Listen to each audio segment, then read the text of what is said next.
요즘 뉴스나 신문을 보면 가슴 아픈 이야기들이 참 많죠. 뭐 어제도 마찬가지. 뭐 갑자기 전쟁이 났다는 등. 세상은 참 시끌벅적한 것 같습니다. 근데 요즘 좀 안타깝게도 교계에도 참 시끄러운 이야기들이 많습니다. 교계에 관심이 있으신 분들은 어떨지 모르겠지만 참 시끄럽고 안타까운 이야기들을 들었고, 교계도 마찬가지고 세상도 마찬가지고, 그런 이야기를 들으면 참 가슴이 아프죠. 그런 가슴 아픈 속에서 한숨 섞인 말들로 야, 참 왜 이럴까? 목회자는, 또 세상은, 교회는, 성도는 왜 이럴까라는 안타까운 마음들, 그런 한숨 섞인 그런 불평과 이야기들을 꺼내놓는 것 같아요.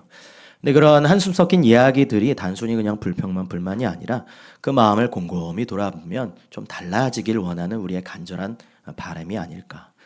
정직한 사람들이 제대로 살 수 있는 세상, 책임감 있는 사람들이 보상을 받는 세상, 오히려 사기와 등쳐먹는 그런 사람들이 벌을 받는 세상, 그런 세상을 우리는 참 꿈꾸고, 그러기에 오히려 더 그런 한숨 섞인 개인은 왜 저러고 세상은 왜 저러고 여전히 왜 사람들은 정직하지 못할까라고 생각하는 것 같습니다. 성도 여러분, 그런 안타까운 바람들이 있죠.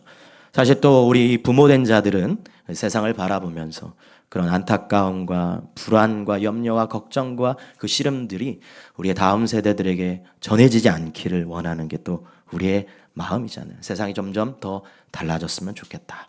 근데 요즘 세상은 정말 극변해 가고, 정말 AI를 뭐 로봇, 그냥 우리의 그냥 공상 만화에서만 보던 것들이 진짜 현실로 다가오는 이 현실 속에 저는 문득 그런 생각들이 듭니다. 요즘 이제 앞으로 살아갈 우리 다음 세대들은 참 더 걱정도 많고 염려도 많고, 오히려 인간의 존엄성까지도 훼손될 수 있는 그런 시대를 살아가지 않을까, 그런 안타까운 마음이 드는 것 같아요. 그런 안타까움과 또 세상을 향한 간절한 바람들, 그런들이 마음이 있을 때, 근데 우리 마음속에 이렇게 보면 지극히 또 모순 덩어리인 게 우리의 모습인 것 같습니다. 세상은 선하고 아름다워지기를 갈망하지만 또 우리 마음속에는 정작 삶의 현장에서 성공과 효율과 남을 앞지르는 경쟁을 중요한 가치로 붙들고 살아가는 우리의 모습들을 보게 되는 것 같아요. 더 좋은 대학을 가기 원하는 것이 우리의 마음이고, 더 좋은 직장을 갖는 것이 또 우리의 마음이며, 또 우리의 자녀들이 좋은 배우자를, 훨씬 더 괜찮은, 지금보다 더 나은 배우자를 원하는 것이 우리의 마음이잖아요.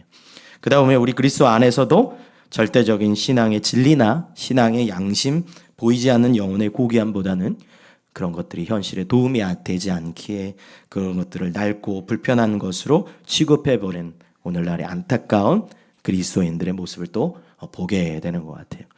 성도 여러분, 그런 모순 속에서 우리에게 더 큰 모순 덩어리는 뭘까요? 내로남불과 같은, 나는 정직하게 살려고 하는 그 과정 속에서 누군가 사기를 쳐서 훨씬 더 잘 사는 모습을 보면 화가 나고 분노가 생기는 그런 우리의 모순 덩어리 같은 모습을 또 보게 되죠. 성도 여러분, 이런 태도를 향해서 많은 성경학자들은 뿌리와 토양을 제대로 내리지 않으면서 달콤한 열매를 맺고 싶은 인간의 욕망이라고 흔히들 얘기합니다. 이런 기막힌 모순과 뼈아픈 현실을 C.S. 루이스라는 사람은 이렇게 말합니다. 우리는 가슴 없는 사람들을 만들어 놓고 그들에게 덕성과 진취성을 기대한다. 우리는 명예의 근원을 비웃으면서 정작 그들 가운데 배신자가 나타나면 큰 충격을 받는다. 다소 어려워 보이는 표현인데 원래 이 내용의 근본인 것은 내면의 마음, 질서, 문제를 사람들은 살펴보려고 하지 않는다는 거예요.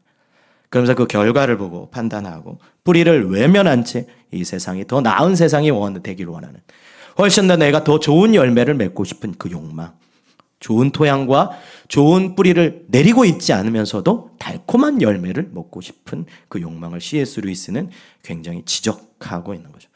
성도 여러분, 오늘날 시대는 지적당하는 걸 싫어합니다.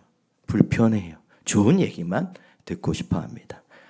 자아의 정체성이 훨씬 더 칭찬받고 뭐랄까요? 존중받길 원하는 게 우리의 시대인 거죠. C.S. 루이스처럼 너의 내면의 뿌리와 그 내면의 질서를 확인하지 않고 달콤한 열매를 맺고 싶니? 너 잘못됐어. 이런 얘기 사람들이 듣고 싶지 않아 합니다. 그래서 오늘날 시대에 사람들이 제일 싫어하는 말이 무엇일까요? 바로 죄입니다. 죄요. 당신 죄입니다 라는 말을 세상의 사람들도 심지어 오늘날 그리스도인들도 싫어합니다. 왜냐하면 죄인입니다. 죄라고 얘기할 때 뭔가 혐오감 갖고 뭔가 우리의 마음을 불편하게 하는 것 같아요. 그래서 세상의 사회학이나 인문학이나 여러 가지 이야기들을 보면 그 친구의 잘못보다는 그 주위에 있는 문제들 때문에 이 아이가 잘못됐다, 살인마가 됐다 이렇게 취급하고 있는 것이죠. 성도 여러분, 우리 안에 인간 안에는 끊임없는 불편함, 그 죄악의 내면에 망가진 상태가 있음에도 불구하고 세상 사람들은 여기 죄가 있다, 죄인이다 말하고 싶어 하지 않습니다. 그냥 주위의 문제들만 이야기하고 싶어요. 이 사람은 원래 그런 사람이 아닌데 주위에 괴롭혀서 그렇게 됐다는 식으로 얘기하는 거죠. 근데 병명을 알지 못하고 아파하는 이유를 찾는 사람처럼 세속주의 최고방에 있는 인문학자도 이런 얘기를 해요. 우리 문화에는 눈에 뻔히 보이는 악의 실제와 그것을 다룰 지적 차원 사이에 거대한 격차가 벌어졌다. 우리는 무언가 엄청난 문제가 있다는 것을 피부로 느끼지만 정작 우리 문화는 더 이상 그것을 표현하고 다룰 어휘를 제공하고 있지 않는다. 성도는 분명 세상은 문제가 가득해요. 여러분 소위 말하는 유토피아 같은 이성적인 사람들은 문제가 일어나지 않다고 얘기하지만 여러분 당장 어제 무슨 일이 일어났습니까? 전쟁이 일어나잖아요. 세상에 끊임없이 문제들이 있습니다. 근데 세상에 이 문제들을 놓고 결과만 보고 있습니다. 그 안에 진짜 내면의 문제는 사람들이 보고 싶지 않아요. C.S. 루이스의 말처럼 뭔가 혐오스럽고 뭔가 우리의 마음을 불편하고 지적당하는 것 같아서 몸은 아픈데 그 이유를 찾으려 하지 않습니다. 그냥 아픈 이유를 찾으려 하지 않는 이 세상에 분명 병들었고 아픈데 그 문제를 찾지 않는 것이 오늘날 현실. 그리스도인도 마찬가지입니다. 뭔가 여러분 삶에 문제가 있고 뭔가 어그러졌고 뭔가 삐그러덕거리고 있는데 정말 그 문제를 찾고 싶지 않아 합니다. 왜 그럴까요? 진짜 그것이 문제일까 봐 두려운 마음이 저와 여러분 속에 있는 것이죠. 뭔가 삐그덕거리고 뭔가 문제가 생기고 뭔가 잡음이 나고 있는데 그걸 보고 싶지 않은 것이 바로 인간의 마음입니다. 뿌리와 토양은 이미 거기서 벗어났지만 그래도 끊임없이 달콤한 열매를 맺고 싶어하는 우리의 마음. 성도 여러분, 오늘 이 아침 우리가 참된 그리스도인이라면 문제를 바라볼 수 있는, 문제에 직면할 수 있는, 성경의 진리 앞으로 갈 수 있는 축복이 저와 여러분의 있기를 주 이름으로 소망합니다. 우리는 죄를 바라봐야 해요.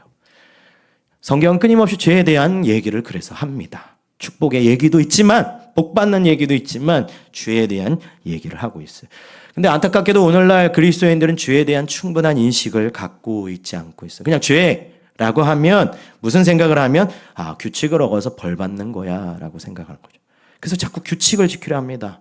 그래서 유초등부 때 기억했던 그 선악을 알게 하는 나무를 이야기하면 대부분 성도들은 지금도 그 얘기합니다. 하나님이 먹지 말라는 거 먹어서 잘못돼서 벌 받았어요. 옛날에 유초등부 어린아이 같은 그런 생각을 한 거죠. 아닙니다. 죄는 굉장히 파괴적이에요. 죄는 그냥 우리 마음속에 우리의 삶에 다가오는 그 순간 도덕적인 결함뿐만이 아니라 죄는 우리를 파괴시킵니다. 더 깊게 들어가면 하나님께서 여러분에게 아름답게 설계했고 하나님께 이렇게 아름답게 창조한 줄 믿습니다. 근데 그게 죄가 들어오고 나서 망가지는 것이 선악을 알게 한 나무가 하나의 사건이 된 것이. 그래서 우리에게는 고통이 있고 죄가 있고 문제가 있으며 씨름이 있고 미움이 있고 불안이 있고 전쟁이 있는 이유가 뭡니까? 죄가 그만큼 우리에게 굉장히 파괴적이라는 거예요. 성도 여러분, 죄의 싹은 무엇일까요? 사망. 우리나라 주입식 교회의 최고봉이 뭡니까? 어릴 때부터 죄의 싹은 사망이다. 너무 주입식 교육으로 받았잖아요. 오늘 그 구약 성경 61장은 특별히 이사야는 죄의 싹은 사망인 우리에게 새로운 좀 시각을 가져줘요. 죄는 뭐냐? 죄의 결과값은 뭐냐? 죄는 우리를 어떻게 망가뜨리냐? 잿더미로 만든다는 거예요. 시커먼 잿더미로 만든다는 거예요. 우리 3절인데 우리 한번 읽어볼까요? 시작. 무릇 시온에서 슬퍼하는 자에게 화관을 주어 그 죄를 대신하며 기쁨의 기름으로 그 슬픔을 대신하며 찬송의 옷으로 그 근심을 대신하시고 그들의 의의 나무 곧 여호와께서 심으신 그 영광을 나타낼 자라 일컬음을 받게 하려 하시니라. 아멘. 3절에 보면 죄가 등장해요. 죄는 뭡니까? 뭔가를 태워서 나오는 불순물이죠. 아주 완전한 나무 같은 것들이 태워져서 그 질서가 망가지고 폐허와 같이 남은 것이 바로 죄입니다. 죄의 값은, 죄가 지나간 자리는 어떤 흔적이 남는가? 죄는 우리를 불태웁니다. 죽음으로 불태워요. 우리가 가지고 있는 고유의 아름다운 것들을 다 불태우고 나서 남는 것이 시커먼 죄라는 거죠. 형체가 사라져버리는.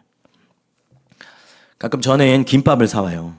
제가 김밥을 참 좋아합니다. 아내가 이제 김밥을 사줄 때면 우리 이제 남자잖아요. 남자 한 넷이서 밥솥 하나를 다 먹는 것 같더라고 보면.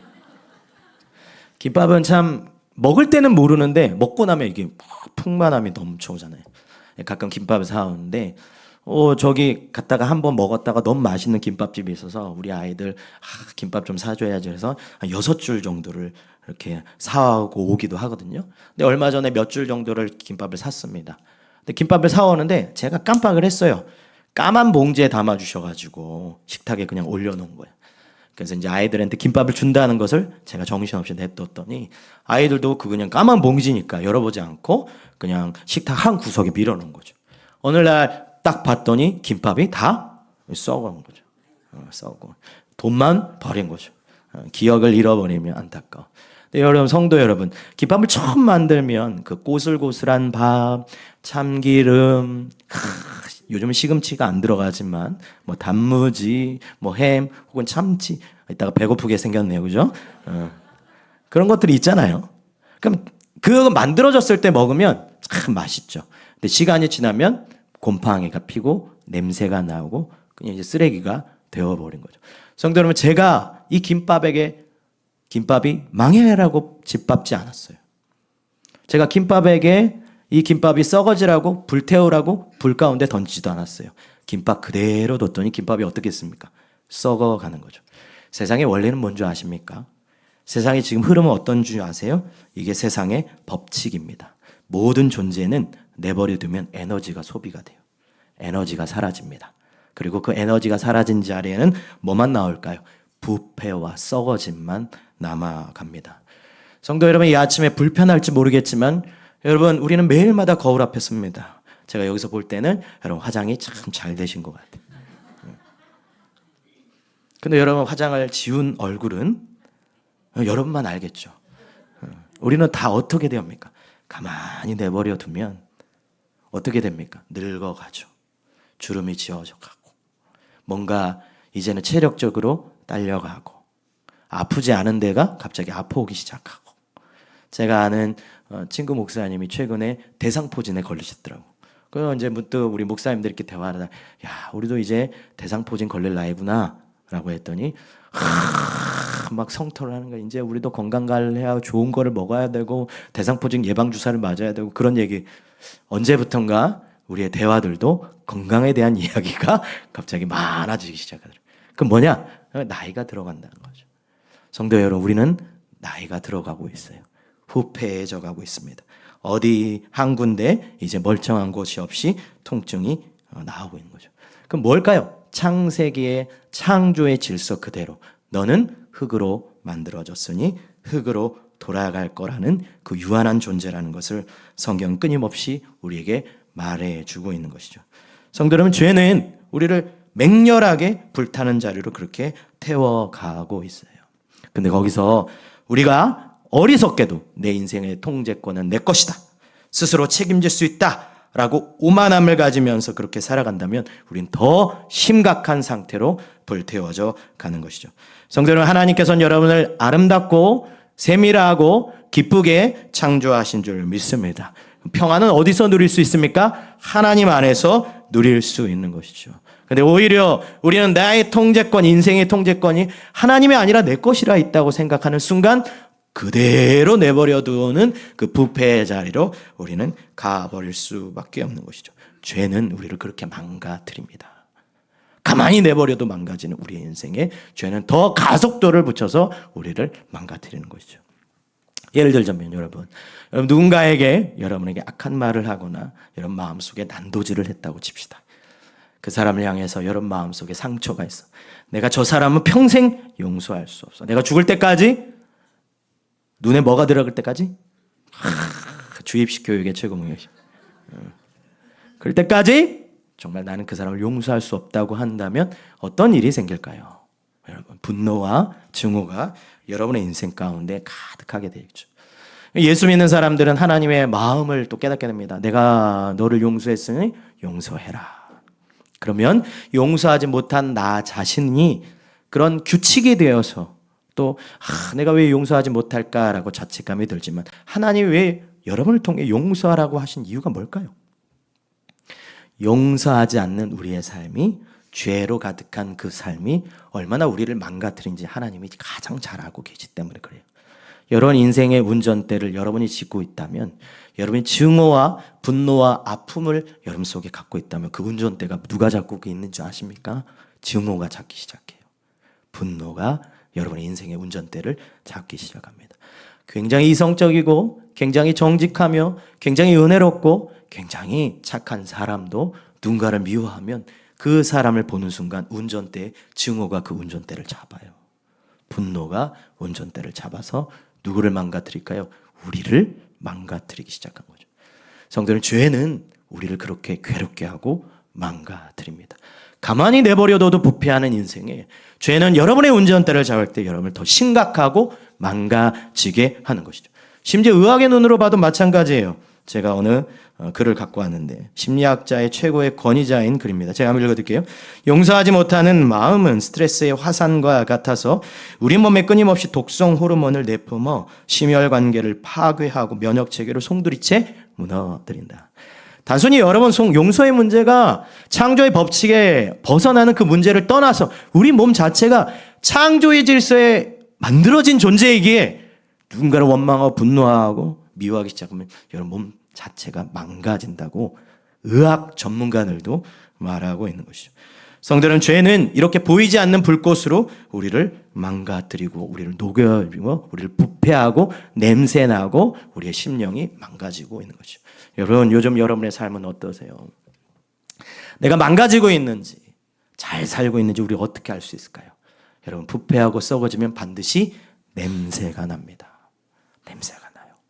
인간의 자기 심령의 마음 상태가 정말 썩어지고 문드러졌을 때 제일 먼저 드러나는 표현이 뭔지 아세요? 말입니다. 말. 빵 하고 그냥 쏟아버리는. 그냥 부드럽게 한마디 할 것도 빵 하고 공격하고 들이받아버리는. 그냥 지나갈 말들도 빵 하고 부딪혀버리는 이 말. 말이 어쩌면 여러분의 심령의 상태를 대변하는.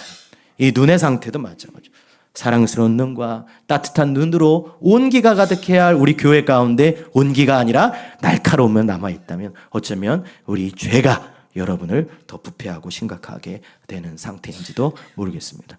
성도 여러분, 그런 우리의 연약한 모습을 볼 때 우리 하나님 마음은 어떠실까요? 어떠실 것 같습니까? 저는 가슴 아파하실 것 같아요.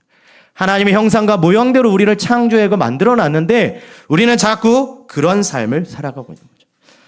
왜 이런 비극이 일어났는가? 성경에 보면 이 생명의 설계도로 우리를 만들어놨지만 사랑의 연료로 살아가고자 하는 하나님께서 만들어진 우리 존재가 지금 무슨 연료로 살고 있는 거예요? 미움의 연료로 살고 있다.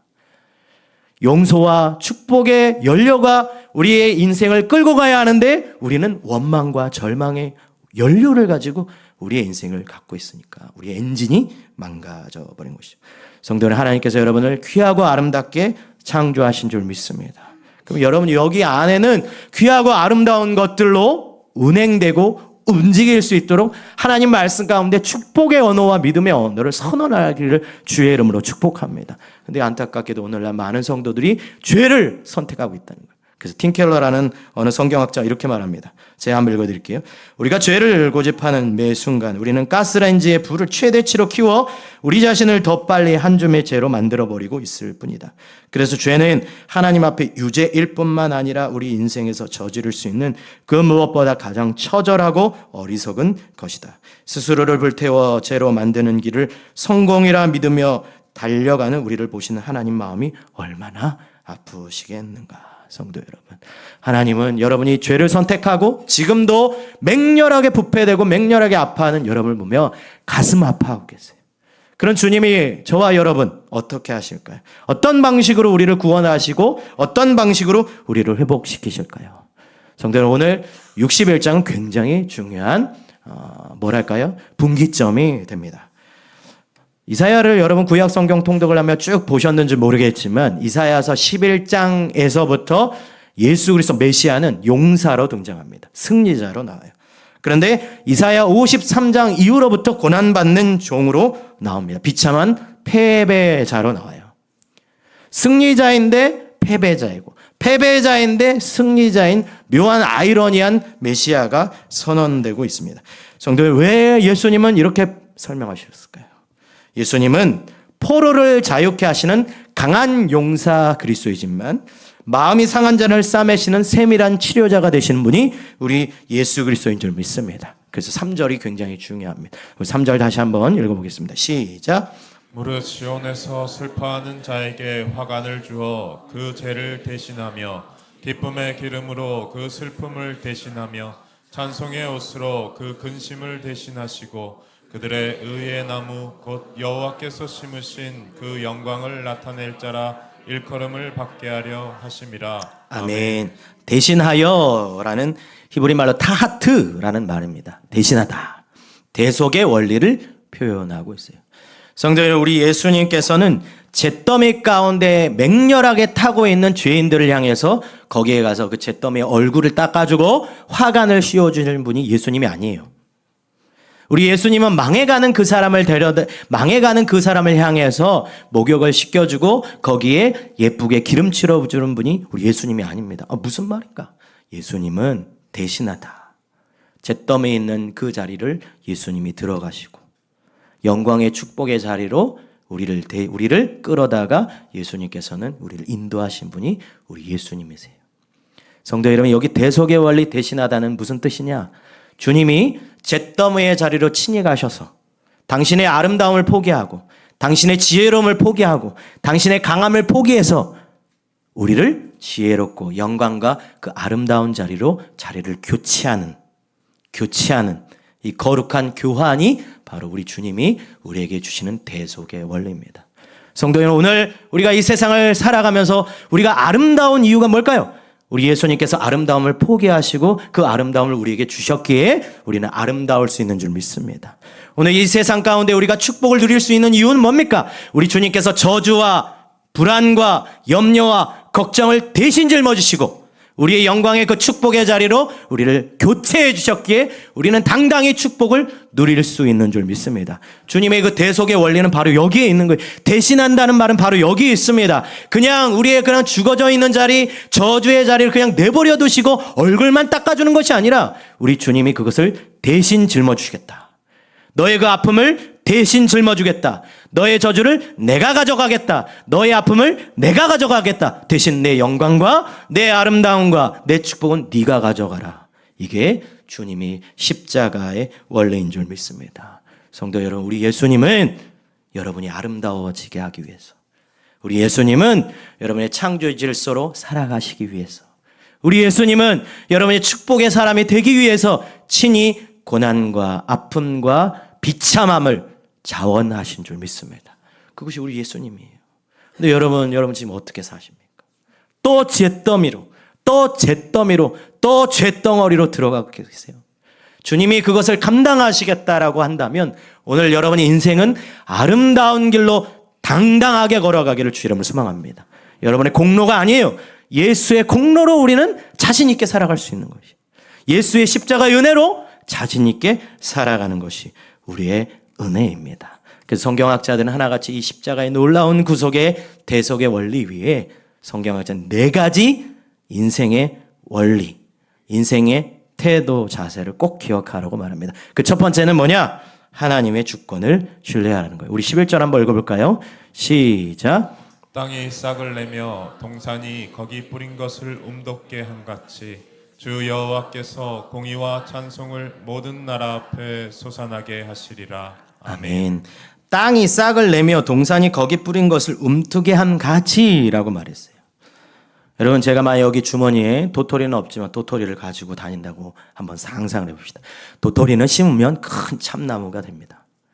이 도토리를 제가 손으로 주물떡 거리면서 1년이 되고 2년이 되면서 제가 얘기합니다. 왜 참나무가 안 되지? 왜 참나무가 안 되지? 그럼 저는 세상 가장 무식한 목사일 거예요. 도토리는 어디에 심어야 합니까? 땅에다 심어야죠. 땅에다 심어야 합니다. 성도 여러분, 여러분이 왜 축복의 사람, 은혜의 사람, 복의 사람으로 자라가야 하는데 왜 자라지 못할까요? 왜 자라지 못합니까? 여러분의 신앙과 여러분의 은혜와 여러분의 그 마음을 주 여호와라는 영적 통야에 심으라는 거예요. 오늘 이 11절 말씀의 핵심은 나를 그 토양에 심어야 참나무가 된다는 거예요.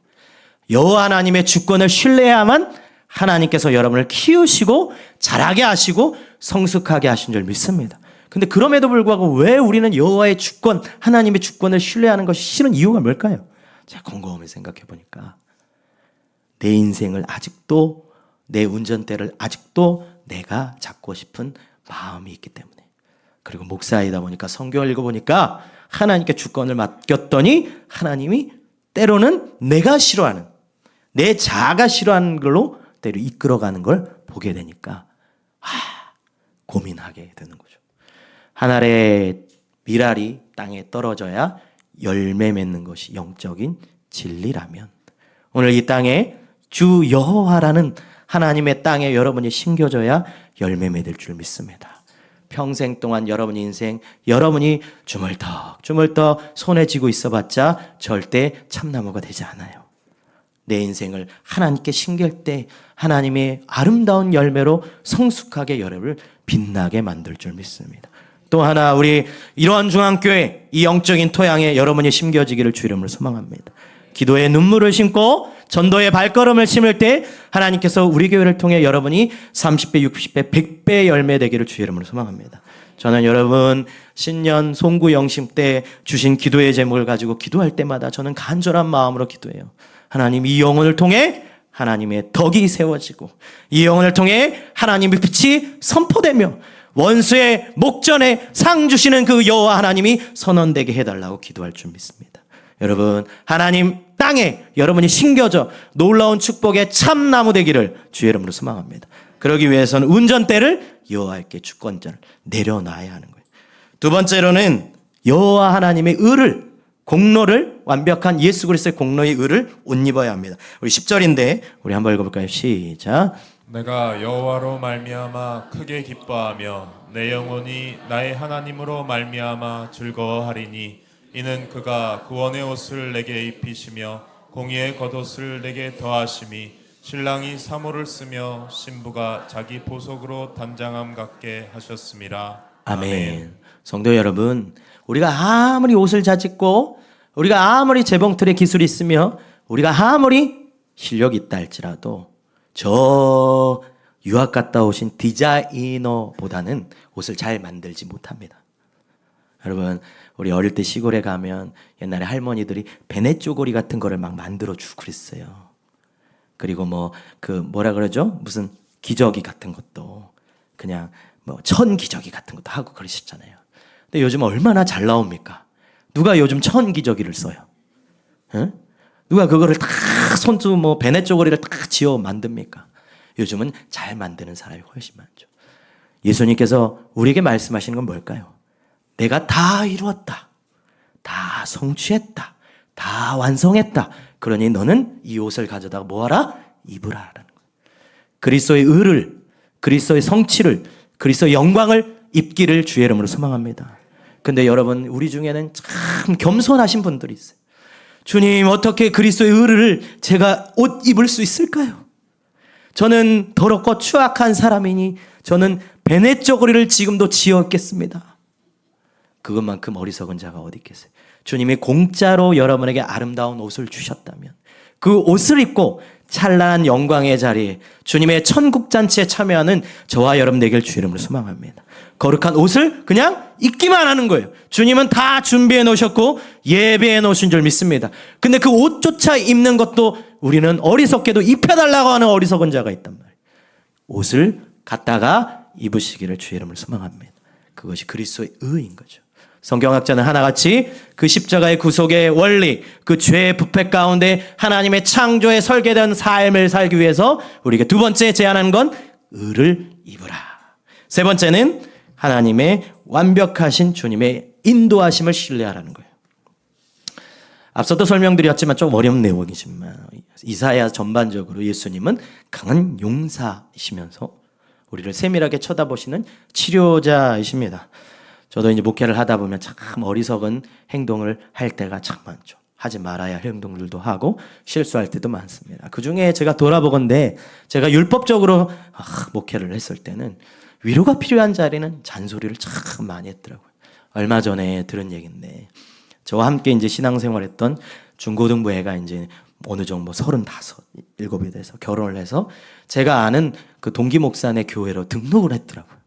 그러면서 이제 신방을 하면서 제 얘기를 했나 봐요.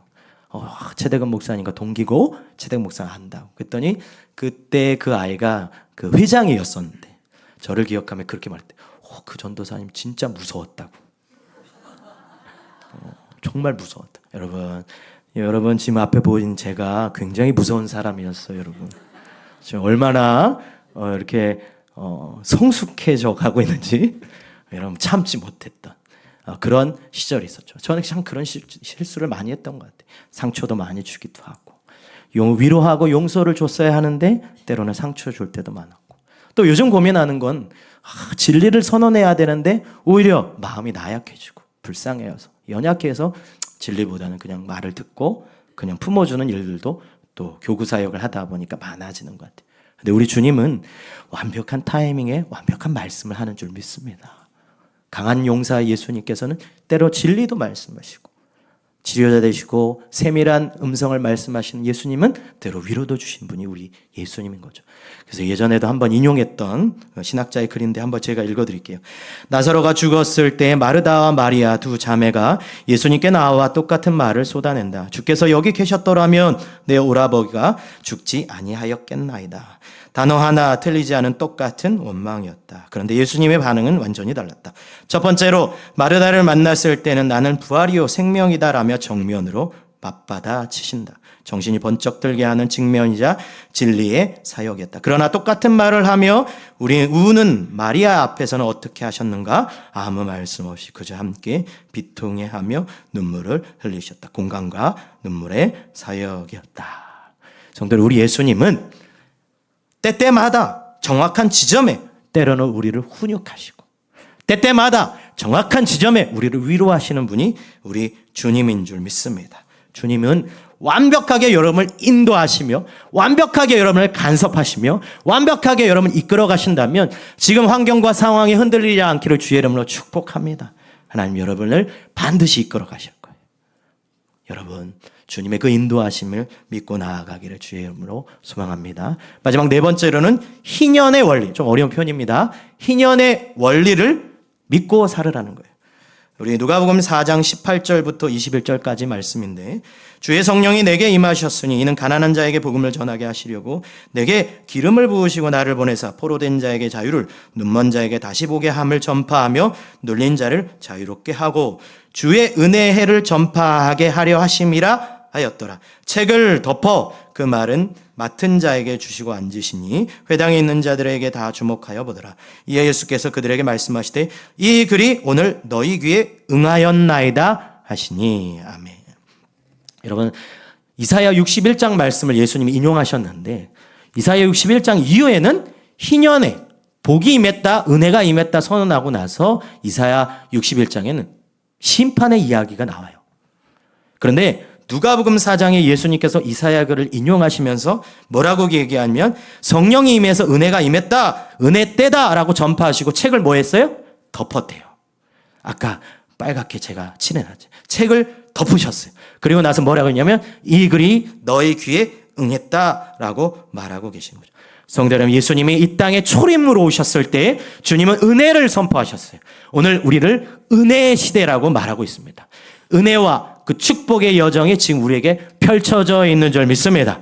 심판의 때는 유보되어 있어요. 아직 먼 얘기, 언젠가 예수님 오시겠지만 지금 우리는 무엇을 누리고 무엇을 선언하며 무엇을 만끽하고 살아야 합니까? 은혜인 줄 믿습니다. 우리 교회가 여러분이 은혜에 충만하기를 주의 이름으로 소망합니다. 사탄이 여러분을 괴롭히고 실패자로 만나고 좌절케 하는 것에 여러분 좌절하고 낙마하는 것이 아니라 예수님께서 성경을 책을 덮어 이 글이 너에게 응했다. 지금은 은혜의 때다라고 선언하고 있는 것이 바로 우리 주님의 말씀입니다. 성도 여러분, 우리는 가만히 내버려 두면 우리는 후패하고 냄새나고 망해져가요. 그것이 바로 죄를 선택하는 우리의 모습입니다. 근데 우리 주님은 그런 죄인된 우리에게 방법을 가르쳐 줍니다. 너 인생의 통제권을 내게 맡겨봐라. 그리고 나에게 다 준비된 이 아름다운 옷을 입으라. 그리고 내게 이 믿음 가운데 신뢰하며 희년을 선포하라고 말씀하는 것이 우리 주님인 줄 믿습니다. 여러분, 이 세상 가운데 병영 모른 채 어리석게 살아가는 것이 아니라 우리의 아픈 우리의 내면의 질서를 바라보고 다시 한번 주님의 치료하심에 아멘으로 반응하는 우리 모두 되기를 주의 이름으로 축복합니다. 말씀을 맺도록 하겠습니다. 1863년 1월에 잘 아신지 모르겠어요. 아브라함 링컨이라는 사람이 노예 해방을 선언합니다. 모든 노예들이 이제 자유민이 되었다. 해방되었다라는 거죠. 그런데 텍사스 주의 갤버스턴이라는 곳에 25만 명이 되는 흑인의 노예들이 있었는데 거기에는 그 소식이 전달되지 않았어요. 왜냐하면 거기를 지배하는 농장주들이 그 소식을 귀를 닫게 만들었기 때문에. 2년 6개월이 지나고 1865년 6월에 해방군 장군이 와서 그 사람들 앞에 당신들은 자유인이 되었다고 선언하게 됩니다. 이미 2년 반의 자유인이었지만 2년 반 뒤 지나고 나서 자유인을 깨닫게 된 것이죠. 여러분, 해방의 문서는 2년 전에 완성됐지만 여전히 그들은 지옥 같은 삶을 살았어요. 여러분 어떠세요? 여러분 어떠십니까? 지금 성경은 우리가 진리가 우리를 자유케 하고 예수 그리스도의 성취와 능력이 우리를 복되게 하며 그 십자가의 은혜가 우리를 지금도 아름다운 창조의 설계의 원리로 이끌어 가신다고 약속하고 있는 줄 믿습니다. 근데 여러분, 사망의 권세가 여러분을 괴롭게 하고 있습니까? 비참한 잿더미와 같은 삶을 살고 있어요. 과거의 상처에 묶여있는 성도가 있고 분노의 쇠사슬에 스스로를 묶는 사람도 있으며 두려움과 염려의 채찍을 맞으며 여전히 노예와 같은 죄의 노예의 삶을 살고 있다면 주님이 얼마나 아파하시겠어요. 성도 여러분, 이제 그만 속기를 소망합니다. 우리는 자유한 줄 믿습니다. 예수 그리스도의 그 십자가의 권능과 능력으로 자유함을 누린 줄 믿습니다. 그러기에 우리는 오만한 우리의 주도권을 내려놓고 우리의 인생을 하나님께 올려드리면 우리는 아름답고 성숙한 주님의 원래 그 창조의 설계의 원리대로 우리를 하나님께서 이끌어 가실 줄 믿습니다.